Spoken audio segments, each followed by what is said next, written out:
día de alegría y de gozo. Amén. Entonces, hoy, ese es el deseo de Dios, que nos alegremos, que nos gocemos, que entreguemos toda carga al Señor. Es nuestro Dios, Señor. Gracias porque tú eres nuestro todo, Señor. Aunque quizás muchos se burlen de nosotros, Señor, porque no tenemos acá estatuas, en fin, no hay físicamente, no hay nada, Señor, pero tú te tenemos a ti espiritualmente, Señor. Te podemos sentir, Dios, en nuestras vidas, Señor, en nuestro diario vivir, Dios. Padre, te sentimos, tú has hecho grandes cosas en nuestras vidas. Nos has sanado, nos has restaurado, nos has liberado, Señor. Espíritu y en verdad, oh Dios, aquí estamos, Espíritu Santo. Paséate en este lugar, muévete con poder, con autoridad, Señor. Te ruego que te glorifiques de una manera poderosa. Quiero levantar a ti, maravilloso Jesús, milagroso Señor. Quiero este lugar de tu presencia, desciende tu poder a los que estamos aquí. Creo en ti, Jesús, lo que harás en mí. Creo en gracias, te doy gracias por tu amor sin condición en esa cruz. Gracias, te doy gracias por la salvación en esa cruz. Hay fuego sobrenatural que derrama el llorar, sobre este lugar que derrama el fuego sobrenatural que derrama el llorar, sobre este lugar anhelamos más de ti, Señor, anhelamos más de tu amor, anhelamos más de ti, Señor, derrama de tu fuego, Señor.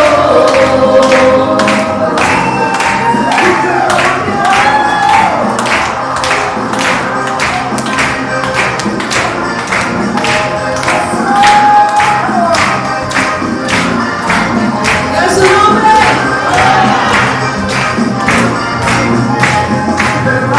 Fuego sobrenatural derrama el llorar, sobre este lugar derrama el fuego sobrenatural derrama el llorar, sobre este lugar anhelamos más de ti, Señor, anhelamos más de tu amor. Yo no sé qué puede sentir una persona cuando el médico le da un pronóstico, un dictamen de lo que está sucediendo en su vida y de lo que puede suceder. Y cuando la cuestión es bien grave y le dan esta información, ¿en qué entra usted? En un shock. Y aparte de entrar en shock, ¿qué más? En pánico. ¿Y qué más? Y frustración. Y empieza en crisis. Una crisis psicológica terrible. Y yo quiero decirles hoy, cuando estemos en crisis, agarrémonos de la mano de Jesús. Acerquémonos a Él. Todas las personas que estuvieron en crisis y que aprovecharon que Jesús pasaba por allí, se acercaron y tuvieron una respuesta de parte del Señor. Jesús los sacó de la crisis. Y crisis de cualquiera. No le interesa si es económica, no le interesa si es por salud. Es una crisis. Él nos puede sacar. ¿Cuánto lo creen?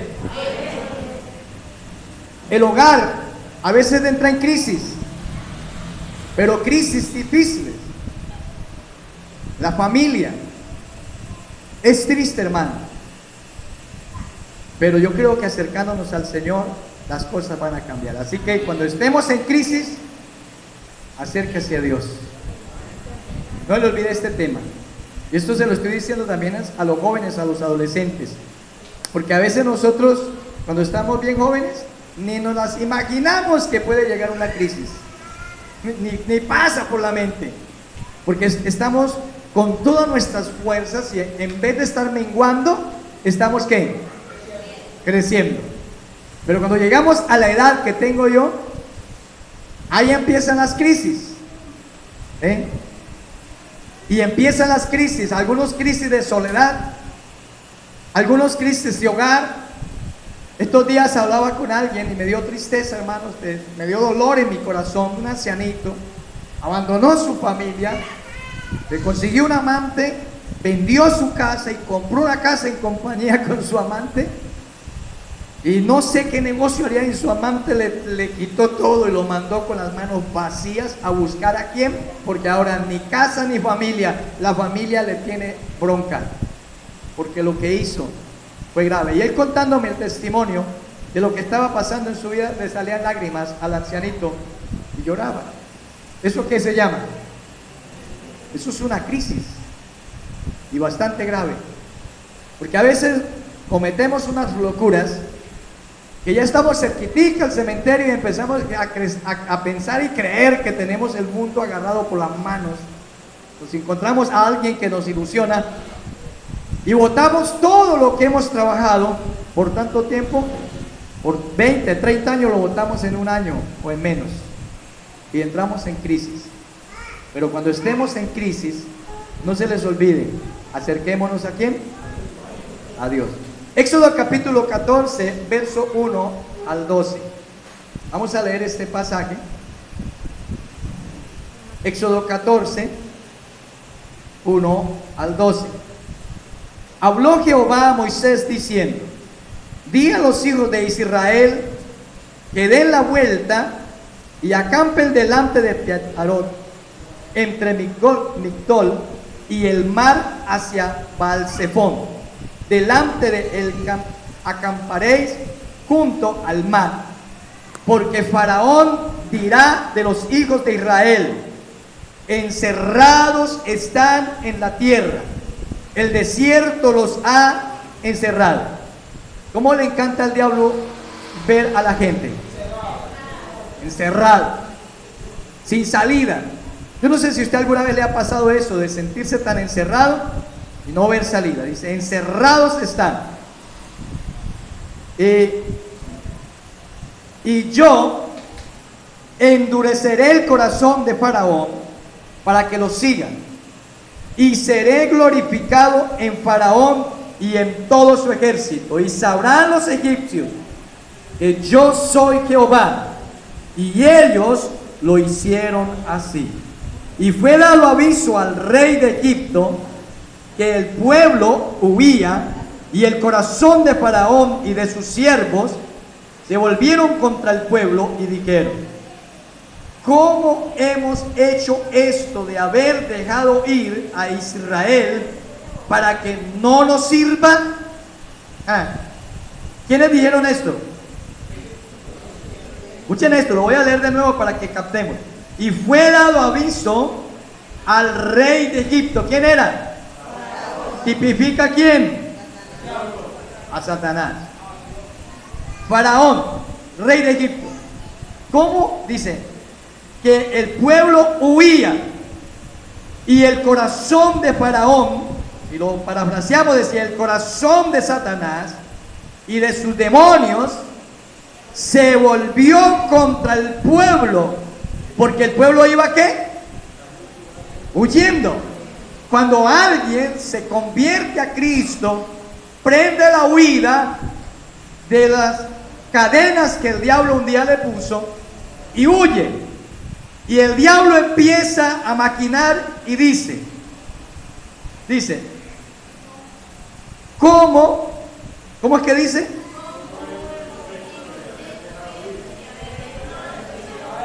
En signo de pregunta dice: ¿cómo hemos hecho esto de haber dejado ir a Israel para que no nos sirva. Aquí el diablo hace una reflexión y dice: ¿cómo es que hemos dejado ir a este pueblo? Los debiéramos de tener en las cantinas, debiéramos de tenerlos en los prostíbulos, debiéramos de tenerlos debajo de los puentes bajo los efectos de la droga, debiéramos de tenerlos haciéndole daño a su familia, a sus hijos, a su esposa y a su esposa. Debieran de ser los ladrones profesionales, debieran de ser los sicarios del pueblo. ¿Cómo ocurre lo que hicimos?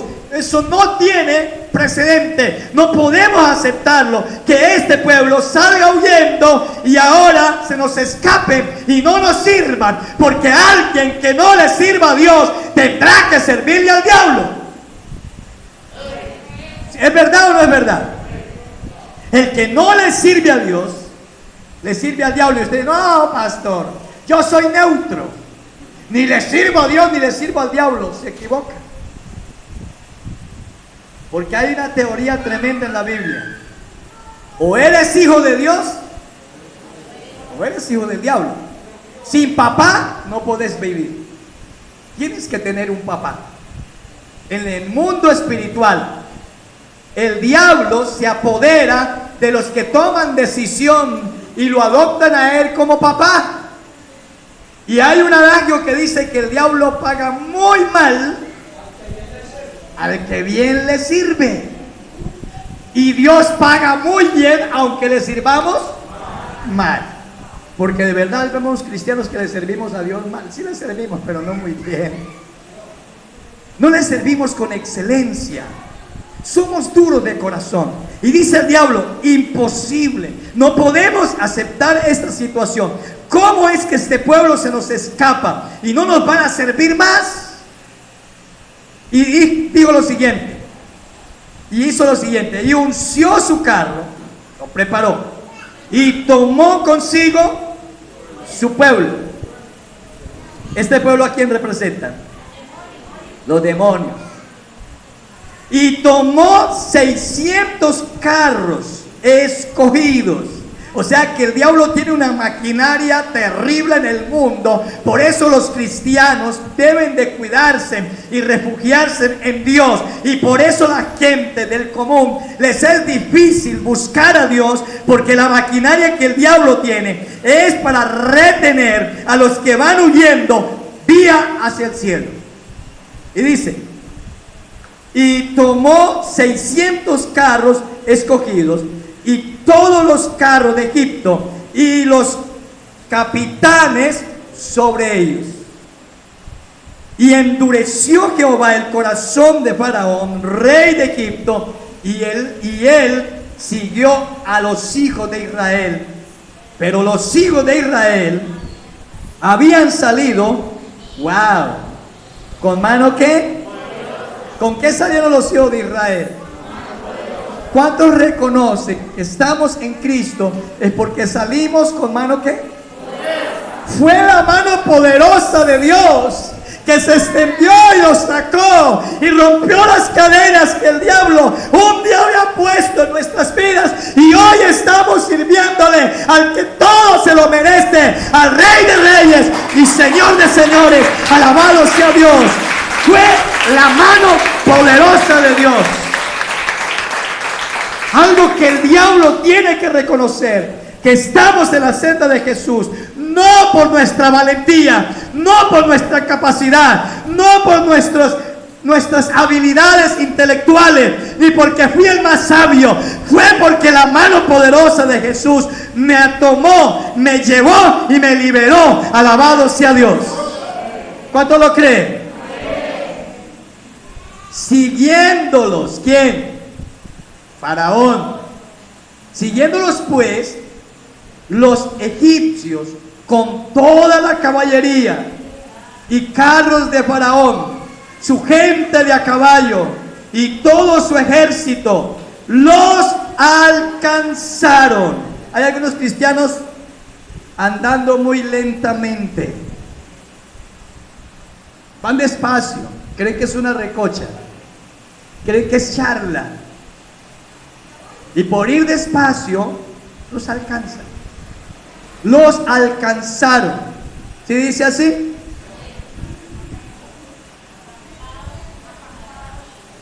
Acampados junto al mar, al lado de Pi-Hairot, delante de Baal-Zephón. Y cuando Faraón se hubo acercado, los hijos de Israel empezaron a dar gloria a Dios y a cantar. Los hijos de Israel alzaron sus ojos, y he aquí que los egipcios venían tras ellos, por los que los hijos de Israel, ¿qué fue el primero que sintieron? Temor. Temieron en gran manera y clamaron a Jehová. Hasta ahí van bien. Un temor, y los llevó a clamar a Dios. Y dijeron a Moisés, mira la respuesta, porque hay algunos que dicen, yo le tengo mucho temor a Dios, pero es un temor falso. ¿Este temor era falso o era original? Era un temor de miedo, porque es que hay un temor que no es de miedo. El temor que la Biblia habla que es bueno es el temor de respeto, de honra y de gloria. Es aquel que se para en la línea y aunque esté a punto de caer en la tentación, se para en la raya y dice, no, porque en mi corazón hay temor. La Biblia me dice que José se sintió tan presionado que le tocó afrontar a la esposa de su jefe y decirle, no, porque mi jefe me ha entregado todo lo que tiene en mis manos, y la única que ha reservado es a ti, porque es su mujer. No, y aparte de eso, si cometo el error de caer en fornicación contigo, estoy pecando contra Dios. Y se paró en la raya y dijo, no, ese es el temor que vale la pena que esté en nuestro corazón, que aunque el pecado esté al borde, digámosle no. Hay un temor. El principio de la sabiduría es que, pero este temor que ellos sintieron fue falso. ¿Por qué? Porque dijeron a Moisés, no había sepulcro en Egipto que nos ha sacado para que muramos en el desierto. O sea, ¿cómo se vieron ellos? Se vieron muertos. Pero ¿quién no? ¿Cuántos carros tenían? Los escogieron 600 y el resto trajo todo el resto de carros y caballería. ¿Quién no se va a sentir muerto? Los únicos que no se pueden sentir muertos, aunque el mundo se les venga encima, son los que han aprendido a confiar en Dios y saben que Dios puede hacer maravillas y que nos puede sacar de la crisis. Alabado sea Dios. ¿Cuántos lo creen? Entonces, se vieron muertos. Y dice, era mejor que nos hubiese dejado en Egipto. Nos trajo aquí para que muramos en el desierto. ¿Sí? Dice, ¿por qué has hecho así con nosotros? ¿A quién le estaban reclamando? A Moisés. Que nos ha sacado de Egipto. ¿Por qué no nos dejó mejor allí? ¿Cuántos cristianos en medio de los problemas, de las dificultades, muchas veces han dicho, era mejor haberme quedado en el mundo y no pasar por estas desgracias que estoy pasando? Inclusive algunos cristianos dicen, se vive mejor en el mundo. Déjeme decirle, eso pensó este pueblo bajo la presión, bajo la crisis en la que estaban, una crisis de temor. ¿Qué es lo que hay en ellos? Crisis de temor. ¿No es esto lo que te hablamos en Egipto, diciendo, déjanos servir a los egipcios, porque mejor nos fuera servir a los egipcios que morir nosotros en el desierto? Y Moisés dijo al pueblo, no temáis, estad firmes y ved la salvación que Jehová hará hoy. ¿Cuándo? ¿Cuándo es que Dios puede hacer algo por nosotros? Hoy. y ve la salvación que Jehová hará hoy con vosotros. Porque los egipcios que hoy habéis visto, nunca más para siempre los veréis. Pero me gusta este texto 14 que dice, aleluya. Qué bueno que se lleven este texto en el corazón. Cuando estés en crisis, no pienses en la viga para colgarse. Jamás piense en la cuchilla para cortarse las venas. Cuando estés en crisis, piense que Jehová va a pelear por nosotros. Alabado sea Dios. A su nombre. Hay gente que entra en crisis y piensa quitarse la vida. Hay gente que entra en crisis y se va para la cantina a ahogar su problema en alcohol. Hay gente que entra en crisis y se encierra y no quiere hablar con nadie. Debe decirle, aquí dice la palabra de Dios, Jehová peleará por nosotros. Aleluya. Pero me encanta esto. Y vosotros estaréis, ¿qué? Eso es sinónimo de ¿qué? De paz. Eso es sinónimo de paz. Y vosotros estaréis tranquilos. ¿Qué tal si leemos este texto entre todos? 1, 2, 3. Jehová peleará por vosotros y vosotros estaréis tranquilos. ¿Cómo vamos a estar? Cuando tenga crisis, acude a Dios. La mentalidad del pueblo era una, la mentalidad de Moisés era otra, la mentalidad del diablo era otra. Lo importante es que el que estaba en medio de la batalla era Jehová de los ejércitos. Y cuando Dios mete su mano, por grave que sea la crisis, Dios nos levantará. A su nombre. Hay crisis sociales, hay crisis familiares, hay crisis económicas que tratan de hundirnos, hay crisis internas dentro de nosotros, una lucha terrible que no encontramos consuelo en ningún lado. Y hay crisis, hermanos, que tratarán de robarnos la paz y llevarnos a la desgracia. Pero cuando acudimos a Dios, las cosas son diferentes. La crisis más difícil que podemos luchar es la interna. Algunos no la confiesan a nadie. Empiezan a sufrir su propio dolor y se hunden en su problema. Esas crisis internas nos llevan al fracaso. Hay una solución divina para las crisis. El verso 13 lo está declarando la Biblia. ¿Qué dice? Y Moisés dijo al pueblo: no temáis. ¿Está cómo?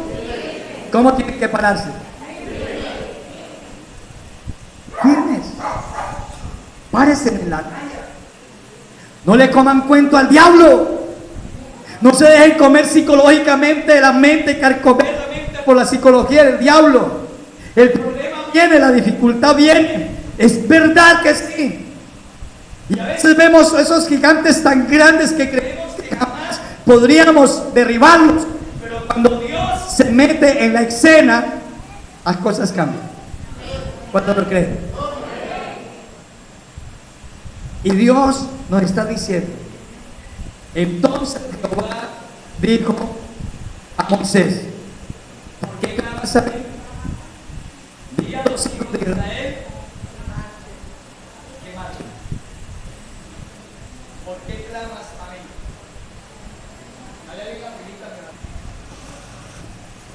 Si clamamos a Dios, si le buscamos, si nos rendimos a Él, no importa la crisis, Dios nos va a levantar. ¿Cuántos lo creen? Este pasaje dice: y Jehová peleará por vosotros y vosotros estaréis tranquilos. Entonces Jehová dijo a Moisés: ¿por qué clamas a mí? Di a los hijos de Israel que ¿qué? Que marchen.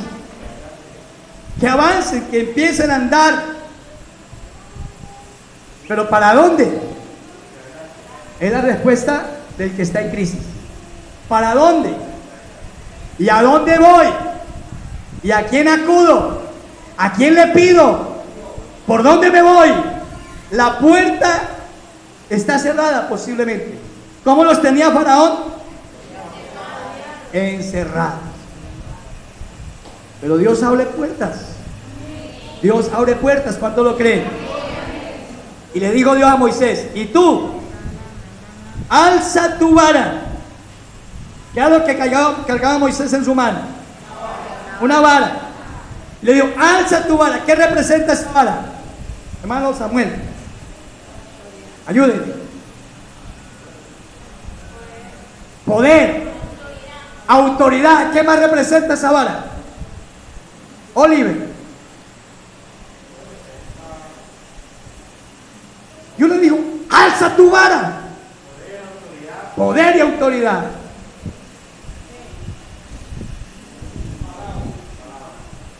Alza tu vara. No deje hundir la palabra. Aquí hay promesas que nos sacan del sepulcro, si es posible. Aleluya. Jesús le dijo a los hermanos de Lázaro: no te he dicho que si creyeres verás la gloria de Dios. Y cuando le dijo: remuevan la piedra, y movieron la piedra, antes de moverla, sus hermanas dijeron: está muerto, hace 4 días, huele a feo, está podrido, no lo destape, mueve la piedra, porque aquí está mi palabra, y esta palabra es la que nos saca de la crisis cuando confiamos en el Rey. ¿Cuánto lo creen? Alza tu vara, levanta la Biblia, cree en ella, confía en ella, y ella nos levantará. Se levantó la vara.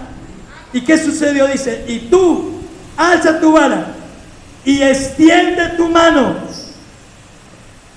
sobre el mar. ¿Sobre qué? ¿Quién los estaba acorralando? Faraón los estaba estrechando. ¿Pero quién los dejaba andar? El mar. Hay problemas que no nos dejan avanzar. Dice: y extiende tu mano sobre el mar. Wow, esa palabra nos está diciendo: toma ese problema, no piense más en él, y extiende tu mano basado en las promesas, y algo va a suceder. ¿Cuántos lo creen?